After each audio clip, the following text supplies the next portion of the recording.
Hey, what's up guys? Okay, so I just wanted to kind of share y'all my progress going into Reebok Record Breakers in about a month. I am just doing deadlift only. This is the first time I've ever done a deadlift only meet, and I'm having a blast with it. Like, it's going really good. This is the first time in my lifting career that I've ever really put all my work into just deadlifting. And while the prep is short, I want to say altogether it might be like about, you know, I think altogether it was probably like, 10 weeks or so. But yeah, just deadlift seems to be going really good. I've been putting all my work into it. And I'm just going to share with you guys my my little PR I hit the other day on my sumo deadlift. It was 938 pounds, is the most weight I've ever done in my life. I was pretty happy about it. It could have moved a little bit better. Y'all see it coming up here in a little bit. And I do want to mention that this is only the second time I pulled sumo since Boss of Bosses, which was, back in August. And I feel like the cool part about that is, and the part that I really want to stress, is that I get all my work done conventional. And, I've noticed over time that when I build up my conventional, my sumo goes up by default without me even having to do it, which I think is really cool. And I think that's something that, you guys might try out if y'all are hitting a plateau or something like that. Just train your alternate stance for a long time, or just train it exclusively. Train it with the intention of getting it stronger. Don't just do it as an accessory movement. Do it, with the purpose of it becoming like a higher 1 rep max for you. And then whenever you go back to your, whatever stance you prefer, I can pretty much guarantee that it goes through the roof. And you'll notice I don't really include much of my, my warm-ups for this workout. All I did some hip circle stuff, shuffled around with that for a couple minutes. I did some belt squat just to loosen up my hips, get my groin loosened up, because I've noticed I've really liked that for warming up for the deadlifts and whatnot, because I can pull my hips down and it opens up my groin and feels like it gets everything nice and evened out pretty well. So I really like that. I'll probably keep doing that from now on.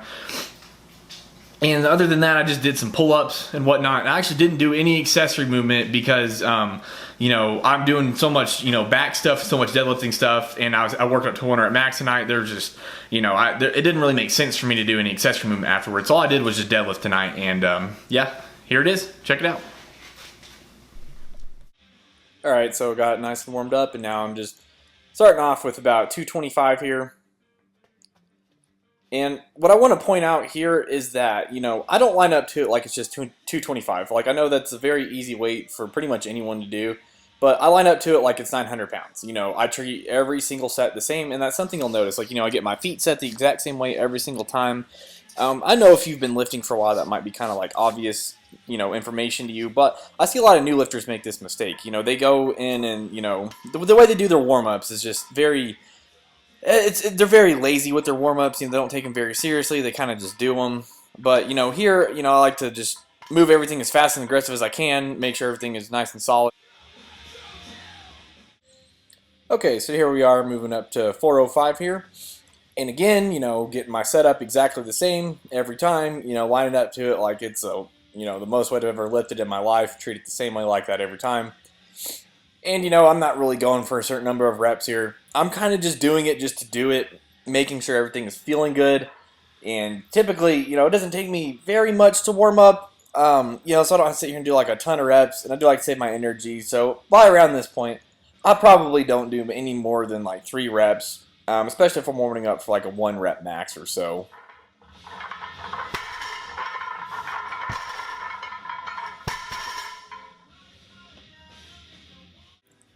Okay, so here we go to 495. If y'all haven't noticed the pattern that I kind of take here, I pretty much just add a plate every set. And I'll just do it a couple times just to feel whatever. I think this is the last set that I actually just do more than 1 rep on. But again, everything I do here is just to kind of assess how I feel. I have a number in mind. Like, I already know what I want to hit this day, so I'm just kind of, slowly working my way up to it. Okay, so something happened with my camera when I was recording the 585 after the 495, but, if I can recall anything about that 585, it was the best 585 of my life. Now, here we are with 675, just another plate, and, my first set with the hook grip, and this is typically the one that hurts the worst. Like, you see me look at my hand right there, like, oh my god, like, ouch. But yeah, after that, it didn't really hurt too bad. Alright, so here we go with 765. Now, I forgot to mention what I was kind of doing tonight earlier. But the point of tonight was to get an opener and then, hit a possible 1 rep max, like a new 1 rep max. But, the main goal was to just hit that opener. And depending on how, my opener felt, then I would kind of just go for like whatever I felt like after that. But yeah, this still 765 moved kind of a little felt like a little awkward. It always feels worse than it actually looks. But I guess all in all, you know, moved pretty fast. I was seeing a little bit of stars afterwards, but all in all, I thought pretty good lift. Okay, so here we go with 880 pounds. So this is approximately what I'd like to open up with in about a month at Record Breakers. You know, it did feel okay. I will say that going into the session, I wasn't necessarily super fresh or anything. I am deadlifting pretty hard every 5 days while I'm still doing a decent amount of squats on the side of that. So I think considering all that, after like a little deload, this should be pretty easy to hit on the platform. However, you know, I might step it back a little bit and go with about 870 or so.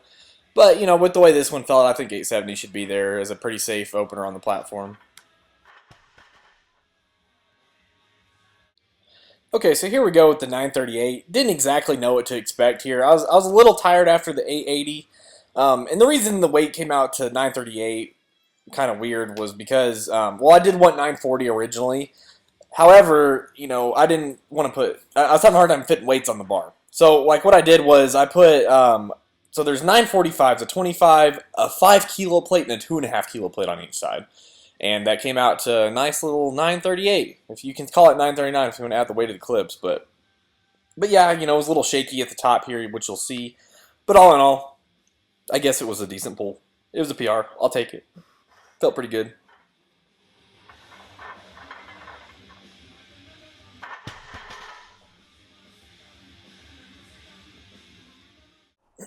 Okay, so here it is one more time, the 938. And, you know, the problem I have with PR attempts is I always expect them to be harder than they're going to be.